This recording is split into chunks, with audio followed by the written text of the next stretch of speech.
আল্লাহ, আমি ছাড়া এই দুনিয়াতে তোমার গোলামের অভাব নাই, কিন্তু তুমি ছাড়া আমার আর কোনো রব না। তুমি ছাড়া আমার কথা শোনার, আমার ডাকে সাড়া দেওয়ার দ্বিতীয় আমার কেউ না।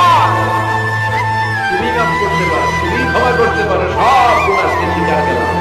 আমি সবচেয়ে বড় গুনাহগার, এমন কোন গুনাহ নাই আমি করি নাই। স্বীকার যান, অনুতপ্ত হন, চোখের পানি ছাড়েন। চোখের পানি ছাড়লে গুনাহ মাফ করে দেয় কে? আল্লাহ, আমি ছাড়া এই দুনিয়াতে তোমার গোলামের অভাব নাই, কিন্তু তুমি ছাড়া আমার আর কোনো রব না। তুমি ছাড়া আমার কথা শোনার, আমার ডাকে সাড়া দেওয়ার দ্বিতীয় আমার কেউ না। তুমি মাফ করতে পারো, তুমি ক্ষমা করতে পারো, সব গুনাহকে স্বীকার করলাম। আমি সবচেয়ে বড় গুনাহগার, এমন কোন গুনাহ নাই আমি করি নাই। স্বীকার যান, অনুতপ্ত হন, চোখের পানি ছাড়েন। চোখের পানি ছাড়লে